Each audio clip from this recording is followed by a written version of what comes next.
Leadership, flashing with brilliance and excellence. Light shine bright everywhere we go. Music for the people, making music for the people. Light shine bright everywhere we go. Light shine bright everywhere we go. Leadership, impacting society with peace, love, and hope. Everywhere we go. Music for the people, making music for the people. Welcome to the James A. Hendricks School of Leadership. Hey guys, even with the hurricane touching down Florida and other parts, I want you to know, no matter what, God's light of hope is still shining bright, no matter what, okay? If you're ready to receive that. Now, our topic today is Trump and JD Vance. Why do you think President Trump chose JD Vance for his running mate? He's a conservative. He better have been. And what I've discovered about him as conservative is like, yes, I like that. And I've heard him talk in several interviews. The one thing that JD Vance had a disdain for is those who went to Ivy League schools said they were conservative, but yet they betrayed their core principles.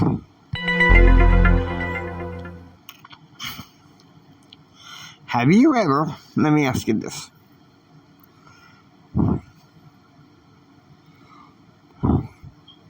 Have you ever considered that it is an ultimate rags to riches story?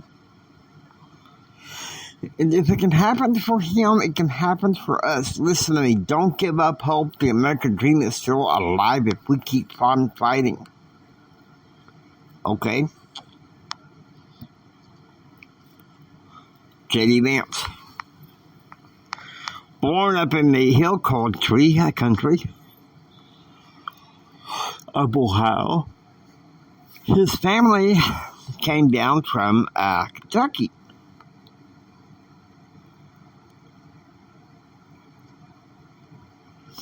JD was raised, sadly, in an unwholesome environment.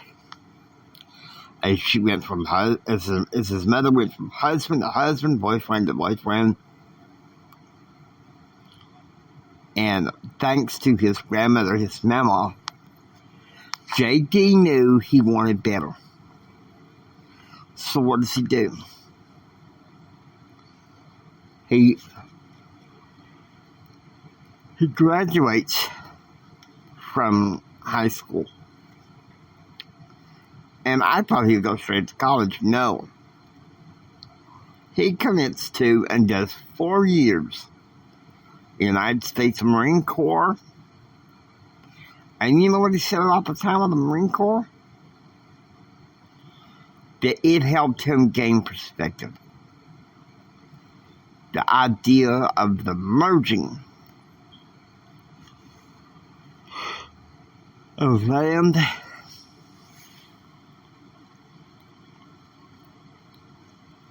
seriously, the Marine Corps provided him structure, the thing he needed to get out of the chaos he was in. And I agree. After his tour of duty in the Marines is done, he applies to and accepted to Iowa State University.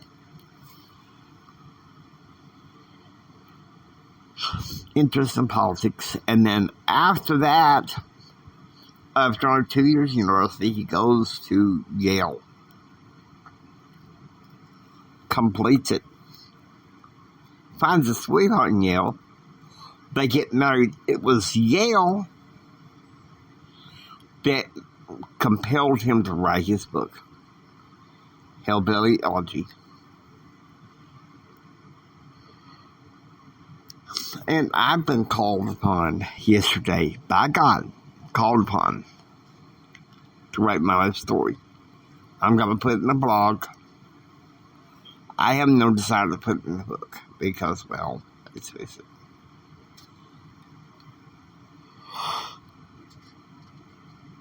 Too many people are alive. I mean,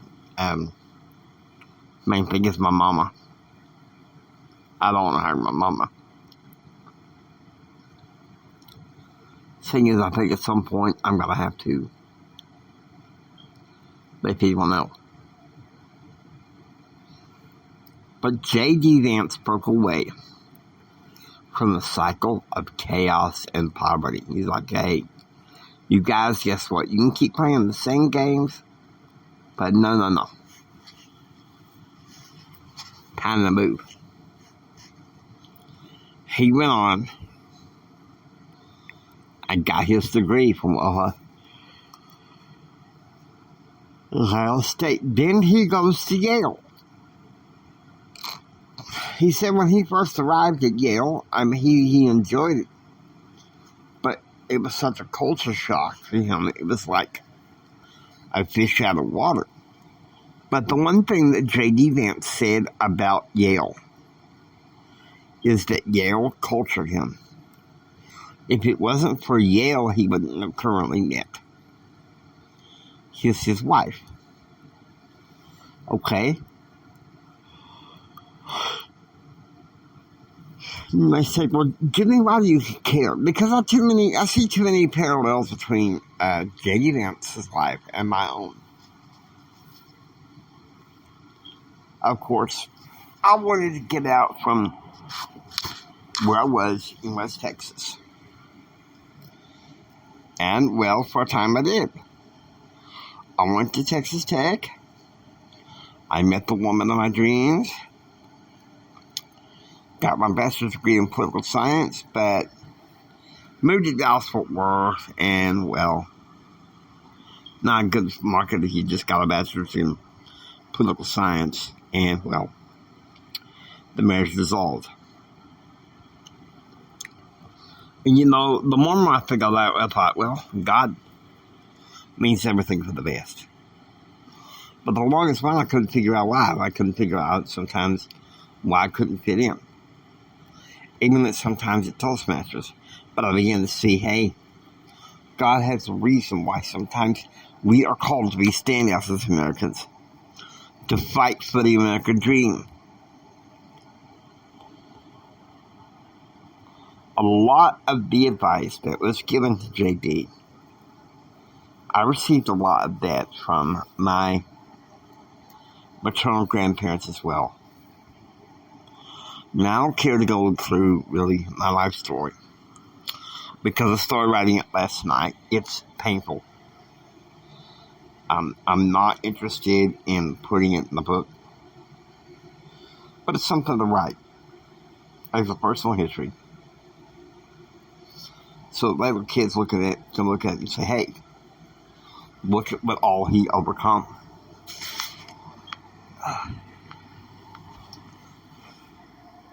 And like JD Vance, I went through trauma at the hands of a parent.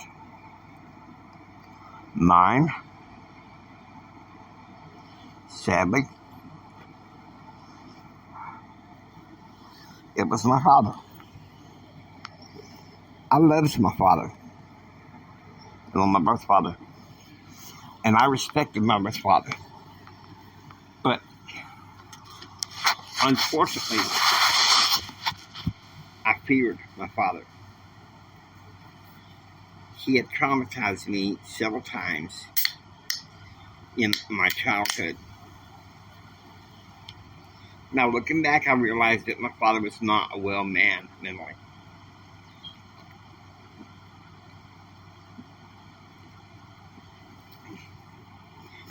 And that's no excuse for what he did. But I'll tell you this much. Take away some of the pain. And when I was writing down the memories of the trauma, it all came flooding back. But the one thing that came to my mind You know, it's like the Holy Ghost told me, he said, it's by the grace of God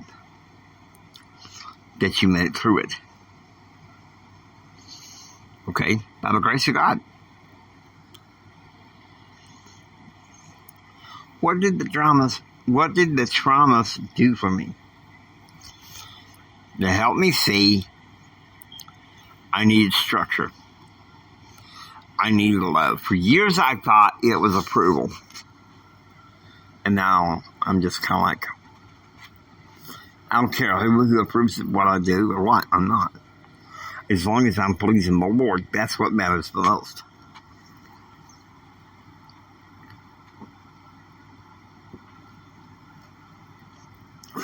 Now, granted, don't get me wrong. I never went to no Ivy League school.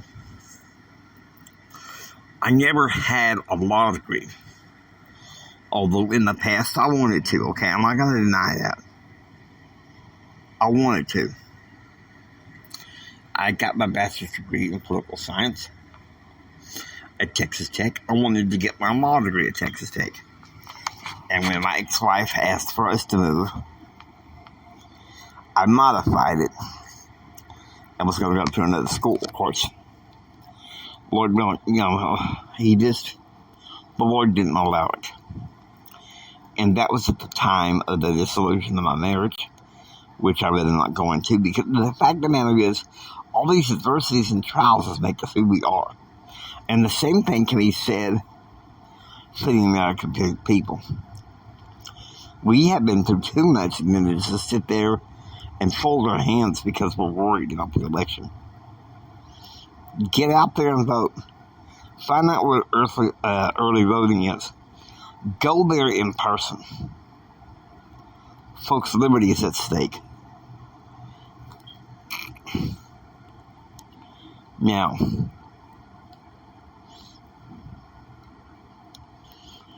go back to my father figure. In my adulthood, before and after I had reconciled with him, there were some people in my life. 2 were professors. One of them was a neighbor. Just give him the pseudonym, Mark, who pretended to be a business associate of my wife. And I'd rather not go through the story, but let's just say I lost, over time, lots of time, I lost all respect for him.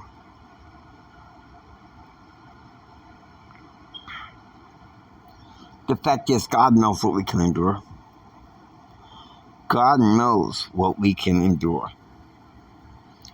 Look at JD Vance. He went through a lot. I think I went through a lot now. I was never forced to jump out of a moving car just because Mama wanted to die. Now, I was forced on some roller coasters, wild rapids, and water slides I didn't want to go down just because my father was, quote unquote, I guess, trying to make a man out of me.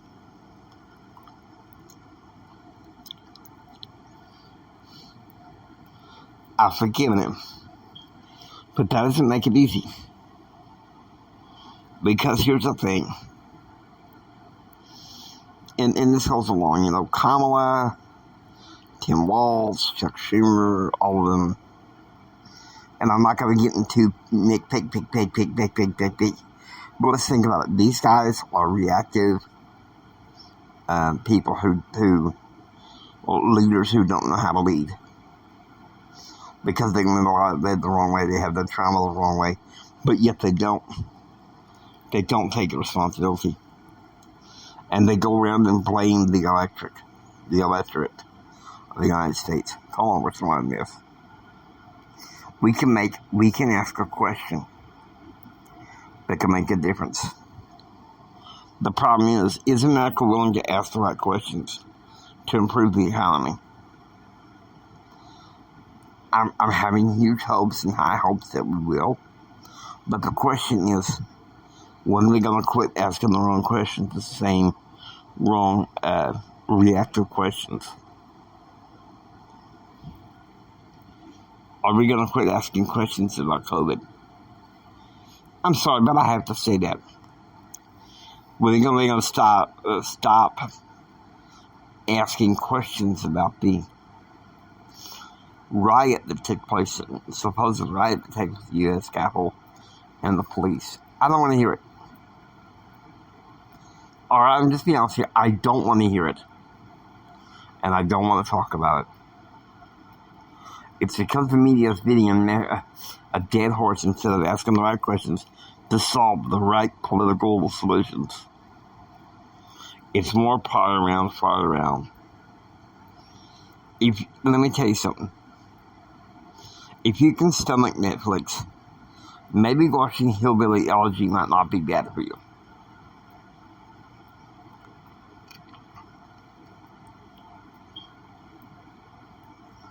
But the book is out there.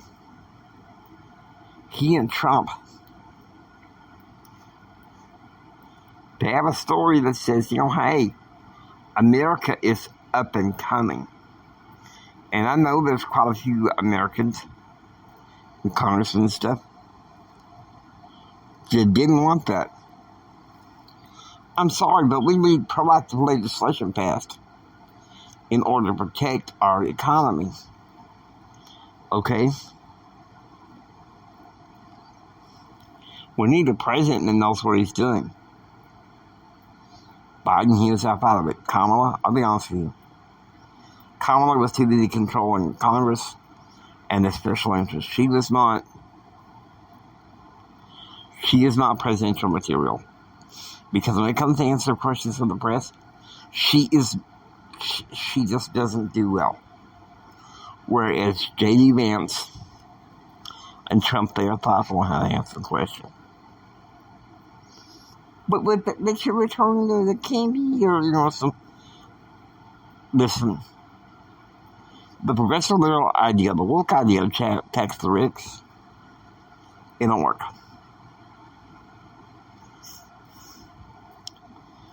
Trump and Vance have been very clear as to what their policies are. And who are we to argue about it? Now, yes, I may have had a disadvantaged background. My mother still kept trying to help with me. And yes, I had to go to community college for several years with, being able to read my books sometimes and watch print and sometimes not. And I went to university. I made a difference. You don't always have to have an advanced degree to make a difference.